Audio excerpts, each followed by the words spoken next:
Assalamualaikum warahmatullahi wabarakatuh. Perkenalkan, nama saya Novita Mesari. Saya mahasiswa S1 Farmasi di Stikes Institut Kesehatan Helvetia. Nah, di video kali ini saya akan menjelaskan tentang inokulasi pada biakan bakteri. Inokulasi merupakan teknik menanam inokula yang dilakukan secara aseptis ke dalam media biakan bakteri steril, baik itu ke dalam media padat maupun ke dalam media cair dengan cara goresan atau tusukan. Nah, ada beberapa tujuan dari inokulasi itu. Yang pertama adalah untuk pengkayaan mikroba, yang kedua untuk pemurnian, dan yang ketiga untuk perhitungan koloni mikroba. Ada juga untuk mengetahui metode-metode yang digunakan dalam menginokulasikan biakan bakteri pada media yang sesuai. Ada beberapa metode yang digunakan. Yang pertama ada metode cawan sebar, dan yang kedua ada metode cawan gores, dan yang ketiga ada teknik dilusi. Nah, sebelum dilakukan inokulasi perlu diperhatikan. Yang pertama, pastikan Anda memakai jas lab, sarung tangan, dan juga masker. Dan kemudian menyiapkan ruangan, melakukan pemindahan dengan pipet tetes, dan melakukan pemindahan dengan kawat inokulasi. Nah, pada media sebar yaitu sampel diletakkan pada permukaan media agar. Kemudian sampel disebar di permukaan media agar lalu diinkubasi. Sedangkan pada metode tuang, sampel diletakkan pada cawan petri yang kosong. Kemudian tuangkan media agar pada cawan petri lalu aduk hingga homogen. Kemudian diinkubasi selama 24 jam.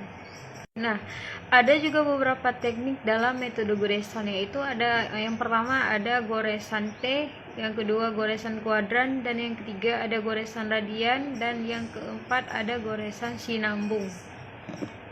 Nah, untuk alat-alat yang digunakan diantaranya ada kawat ose, batang spreader, dan cawan petri yang sudah disterilisasikan, kemudian mikropipet beserta tipnya, kemudian beaker glass untuk wadah buangan tip yang sudah dipakai, kemudian media steril yang akan digunakan. Selanjutnya kita bahas sedikit tentang metode pengembangan dalam cawan petri. Ada metode cawan gores. Prinsip metode ini yaitu mendapatkan koloni yang benar-benar terpisah dari koloni yang lain, sehingga mempermudah proses isolasi. Cara ini dilakukan dengan membagi 3-4 cawan petri. Ose steril yang sudah disiapkan diletakkan pada sumber isolat. Kemudian menggoreskan ose tersebut pada cawan petri yang berisi steril. Goresan dapat dilakukan 3-4 kali membentuk goresan horizontal pada satu cawan.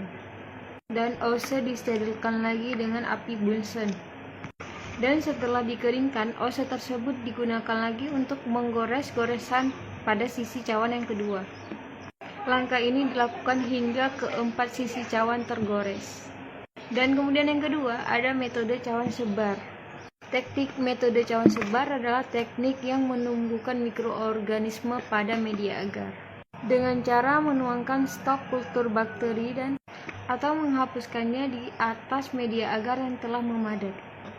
Sedangkan porplet kultur dicampurkan pada saat media masih cair atau belum memadat. Kelebihan dari teknik ini adalah mikroorganisme yang tumbuh dan menyebar dapat tersebar rata pada media permukaan agar. Dan yang terakhir ada teknik dilusi atau pengenceran. Tujuan teknik ini adalah melarutkan atau melepaskan mikroba dari substratnya menuju ke air sehingga mudah penanganannya. Sampel yang telah diambil kemudian disuspensikan ke dalam aqueduct steril. Teknik dilusi ini sangat penting dalam analisis mikrobiologi karena hampir semua penelitian dan perhitungan jumlah sel mikroba menggunakan teknik ini, seperti TPC, total plate counter. Ada beberapa tahap yang harus dilakukan sebelum melakukan penanaman bakteri atau inokulasi. Yang pertama, menyiapkan ruangan, yang kedua, memindahkan dengan pipet tetes, dan yang ketiga, memindahkan dengan kawat inokulasi. Nah, apa nih perbedaan antara inokulasi dan isolasi? Yang membedakan keduanya adalah inokulasi adalah suatu proses pemindahan mikroba dari media lama ke media baru, sedangkan isolasi adalah suatu proses pemindahan bakteri dari lingkungan ke media. Adapun karakteristik penumbuhan mikroba dalam media padat dan media cair sebagai berikut. Media padat dia mengandung komposisi agar sebanyak 15%. Media padat digunakan untuk mempelajari koloni kuman berdasarkan tujuan penggunaannya media. Sedangkan media cair adalah digunakan diperkaya sebelum disebar ke media padat. Tidak cocok untuk isolasi mikroba. Selanjutnya untuk prosedur kerjanya, yang pertama siapkan alat dan bahan yang akan digunakan. Kemudian pijar jarum ose menggunakan spiritus, lalu biarkan agar tidak terlalu panas. Lalu dibuka tutup tabung reaksi dan panaskan mulut tabung reaksi. Kemudian masukkan jarum ose ke dalam biakan bakteri. Kemudian diinokulasikan pada media yang digunakan dengan metode yang sesuai. Dipijar kembali jarum ose, ditutup tabung reaksi dan cawan Petri. Kemudian cawan Petri dibungkus menggunakan perkamen. Lalu masukkan ke dalam inkubator dan diinkubasi selama 1 kali 24 jam. Oke, sekian dari saya. Apabila ada kekurangan dan ada kesalahan kata-kata dari penyampaian saya memohon maaf yang sebesar-besarnya karena saya juga masih belajar. Dan semoga apa yang saya sampaikan di video kali ini bermanfaat khususnya bagi diri saya sendiri dan kepada semua teman-teman yang menonton video ini. Terima kasih untuk semua teman-teman yang sudah menonton. Terima kasih juga yang paling utama kepada dosen pengampu saya Bu Melia Sari. Terima kasih. Dan jangan lupa di like, comment, and subscribe teman-teman. Oke, dadah, assalamualaikum.